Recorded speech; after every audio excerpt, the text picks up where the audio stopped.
Police भरतीचा अभ्यास करणाऱ्या सर्व विद्यार्थी मित्रांचे या व्हिडिओमध्ये स्वागत. मित्रांनो, हा आपला तिसरा व्हिडिओ आहे. याआधीसुद्धा आपण काही गणित जे आलेले आहेत परीक्षेमध्ये ते पाहिलेले आहेत. आज आपण थोडी काठिण्य पद्धत वाढवत आहे आणि याच प्रकारे जवळपास सर्वच्या सर्व प्रश्नपत्रिकेमधून आपण अंकगणित आणि बुद्धिमत्ता या विषयाचे प्रश्न घेणार आहोत. चला तर पाहूया. पहिलं गणित. ए, बी आणि सी एक काम अनुक्रमे 20, 30 आणि 60 दिवसामध्ये करू शकतात. दर तिसऱ्या दिवशी बी आणि सी कडून सहाय्य मिळत असल्यास एचे काम किती दिवसात पूर्ण करेल? ठीक आहे, म्हणजेच काय, ए बी सी अनुक्रमे 20, 30 आणि 60 दिवसात काम पूर्ण करतात. पण यांनी इथे काय म्हटलेलं आहे की दर तिसऱ्या दिवशी बी आणि सी कडून ए यास सहाय्य मिळते. पूर्ण काम ए हे किती दिवसात पूर्ण करेल? तर पहा मित्रांनो कसे होईल. आता पहा, बी आणि सी हे दोघेही दर तिसऱ्या दिवशी एला सहाय्य करतात. म्हणजेच काय, आपल्याला 3 दिवसाचे काम काढावे लागेल. पहा कसे होईल. एचे आपण 3 दिवसाचे काम घेऊ. एचे 3 दिवसाचे काम किती होईल? तर 3/20. ठीक आहे. नंतर आता 3 दिवसाचे काम आपण एचे घेतले, पण तिसऱ्या दिवशी बी आणि सी येत आहे, म्हणजे बीचे हे एका दिवसाचेच काम होईल. म्हणून बीचे एका दिवसाचे काम किती होईल? 1/30 आणि सीचे एका दिवसाचे काम किती होईल? 1/60. समजलं इथपर्यंत? आता आपल्याला तिघांची बेरीज करावी लागेल. म्हणजेच ए अधिक बी अधिक सी तिघांचे एकत्रित काम किती होईल? 3/20 अधिक 1/30 अधिक 1/60. ठीक आहे. आपण अशा वेळेस काय करतो? छेदाचा लसावी काढतो. किती येईल? तर येणार 60. आणि 60ला 30ने आणि 20ने भाग जाते. आणि अंशामध्ये छेदाचा लसावीशी जो भागाकार येणार त्या अंकाने अंशाशी गुणावे. म्हणजेच कसं होईल? 20×60 आणि 3×9 तर इथे येणार 9 अधिक 30×2 60 आणि 2 2 म्हणजेच 2 अधिक 60 60 आणि 1 1. ठीक आहे. किती होईल मग? 9×2 11 11 1 12 12/60. इथे भाग जातो. 12 12 12 60. आता हे जे 1/5 आलेले आहेत हे आहेत 3 दिवसाचे काम. 3 दिवसाचे काम, कारण की आपण येथे 3 दिवसाचे काम घेतले आहेत आणि तिसऱ्या दिवशी बी आणि सी आलेले आहेत. ठीक आहे. तर आता आपण काढू एका दिवसाचे काम. आता 1/5 हे झाले 3 दिवसाचे काम. तर एक काम किती दिवसात होईल? काय होईल मग इथे? तिरपा गुणाकार पहा कसे होईल. 1×3 आणि छेदामध्ये 1/5. आपण का घेतलं? कारण की आपण याआधी पाहिलेलं आहे, ज्या संख्येला एक्स गुणेला असतो तो येणाऱ्या तिरपा गुणाकारामध्ये भागेला जात असतो. ठीक आहे. आता इथे सुद्धा एक पॉईंट लक्षात ठेवा की जेव्हा कधी छेदामध्ये अपूर्णांकांची संख्या असेल तर अशा वेळेस ज्या अंकाचा जो छेद आहे तो अंशाला गुणाकार जातो. म्हणजेच कसं होईल? 1×3×5. आता छेदामध्ये 1 लिहायचे काम नाही, कारण की छेदामध्ये हा नेहमी 1 असतोच. ठीक आहे. तर गुणाकार करू. 3 5 त्रिक 15 15 1 15. म्हणजेच एक काम पूर्ण करायला किती दिवस लागतील? तर 15 दिवस. समजलं सर्वांना? तुम्हाला वाटल्यास या प्रश्नाची तुम्ही एक व्यवस्थित स्टेप बाय स्टेप नोट्ससुद्धा काढू शकता. पुढचा प्रश्न पाहू. पहा, सोपा प्रश्न आहे. सरासरी काढा. 44 40 75 25 66 आणि 80. आता जेव्हा आपण सरासरी काढतो, सरासरी, तर सरासरीचे सूत्र जे आपण नेहमी वापरतो त्याला ते काय आहे? तर एकूण संख्येची बेरीज. आणि हे कॉमन आहे. ठीक आहे. हे लक्षात ठेवायचं. एकूण संख्येची बेरीज भागेला एकूण संख्या. तर कसं होईल मग? पहा, 44 अधिक 40 अधिक 75 अधिक 25 अधिक 66 अधिक 80 आणि भागेला किती संख्या? तर 1 2 3 4 5 आणि 6. या अशा वेळेस बेरीज कशी करायची पहा. आता जे 2 संख्या आपण बेरीज करू शकतो त्यांना आपण लिहून घेऊ. कसं होईल? 75 आणि 25 किती होतात? 100. ठीक आहे. नंतर 40 आणि 80 किती होतात? 120. ठीक आहे. आणि इथे 66 आणि 4 किती होतात? 70 आणि 70 आणि 40 110. ठीक आहे.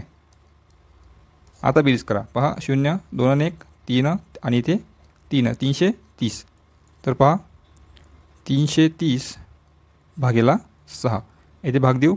6 1 6, 6 5 30, राहिले 3 आणि 6 5 30, म्हणजेच 55 ही दिलेल्या सर्व संख्यांची काय आहे, सरासरी, पर्याय क्रमांक 2. ठीक आहे मित्रांनो, गणित बुद्धिमत्तामध्ये तुम्हाला मार्क मिळवायचे असेल तर जास्तीत जास्त सराव करणे महत्त्वाचे आहे. आणि त्याचकरिता मी आतापर्यंत झालेल्या सर्व प्रश्नपत्रिकांचा सराव घेत आहे. सोबत तुम्हीसुद्धा आपल्या इतर प्रश्नपत्रिकेमधून सुद्धा सराव करू शकता. समजताना जर काही अडचण येत असेल तर मला कमेंट बॉक्समध्ये नक्की कळवा. ठीक आहे, पुढचा प्रश्न पाहू. पहा प्रश्न तिसरा. पहिल्या 25 नैसर्गिक विषम संख्यांची बेरीज काय आहे?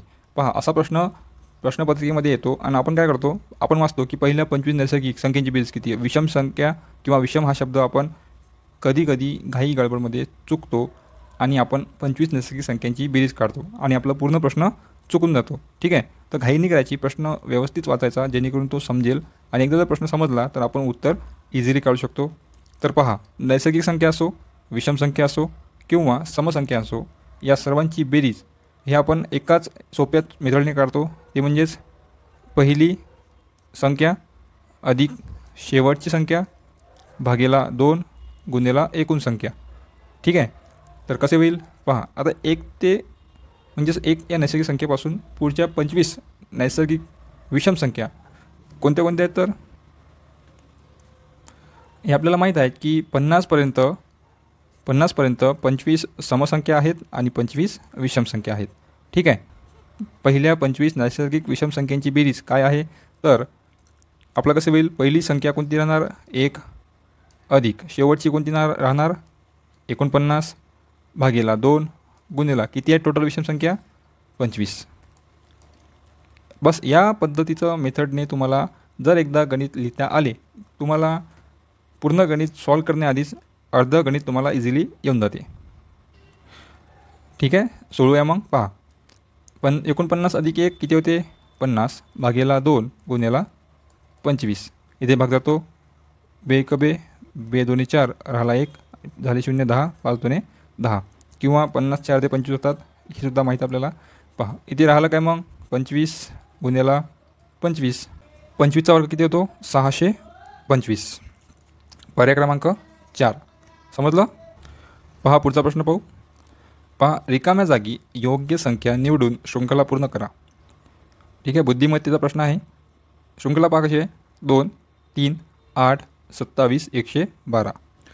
अशा गणितामध्ये आहे ना, प्रत्येकाचा जो मेथड आहे तो वेगळा येऊ शकतो. ठीक आहे, असं खूप वेळा होते की एकच गणित आपण 2 किंवा 3 मेथडने सुद्धा सॉल्व करू शकतो. तर इथे पहा कसे होईल. शृंखला एकदम सोपी आहे.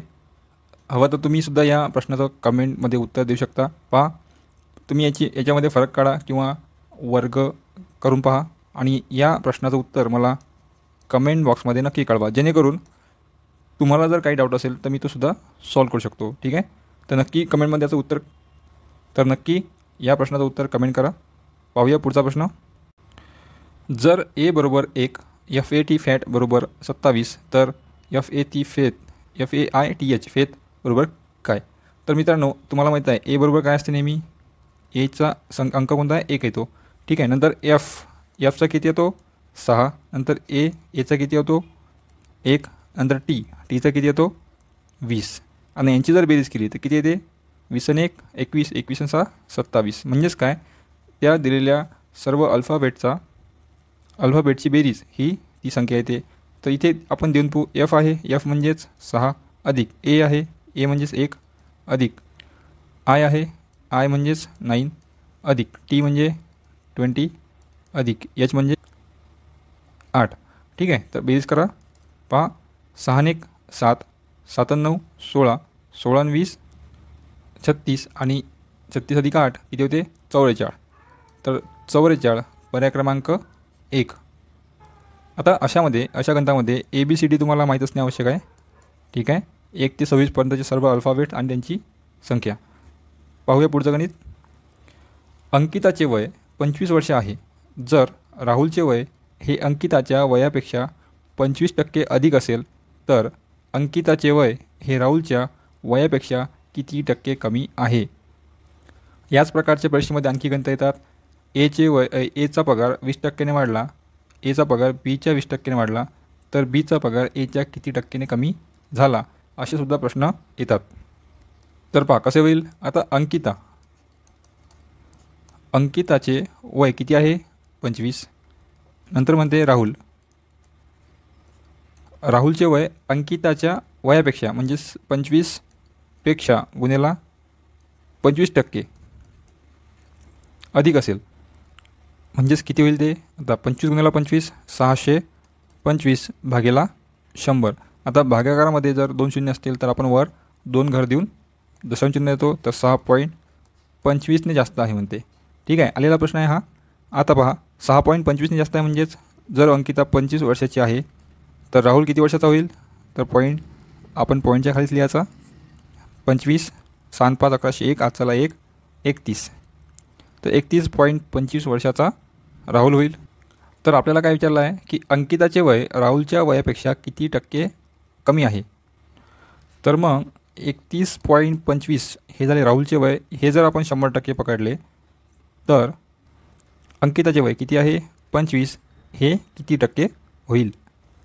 तर इथे होईल तिरपा गुणाकार. कसं होईल 100 गुणेला 25 आणि आपल्याला माहीत आहे जी संख्या एक्समध्ये असते ती भागीला जाते म्हणजेच 31.25. परीक्षेमध्ये काही गणितं असे असतातच ज्यामध्ये तुम्हाला वेळ सोपी जर राहिले तर ते तुम्हाला सर्वांनाच ते मार्क देऊन जातात. तर एखाद 2 प्रश्न असे असतात ज्याला आपल्याला वेळ लागतो, तर असेच प्रश्न ते परीक्षेमध्ये नेहमी टाकतातच. तर आता आपल्याला इथे भाग द्यायचा आहे. कसं होईल. आता इथे पॉईंटचा विचार न करता आपण भाग देऊ. पहा इथे होईल 25 चौक 100 आणि 31.25ला आपण भाग देऊ. 31 पॉईंटचा विचार सध्या नाही करू. 25ने भाग देऊ. पहा 25 एके 25 राहिले 6 आणि खाली आले 2. 25 दुने 50 राहिले 2 आणि वरती आले 25 आणि 25 एके 25. ठीक आहे, भाग गेला 121चा. तर इथे आपण देऊ 121. तर मग आता राहिले काय 25 गुणिले 4 म्हणजेच 100 आणि छेदामध्ये 121 आणि इथे 2 घरानंतर दशांश चिन्ह होतं तर आपण इथे देऊन देऊ.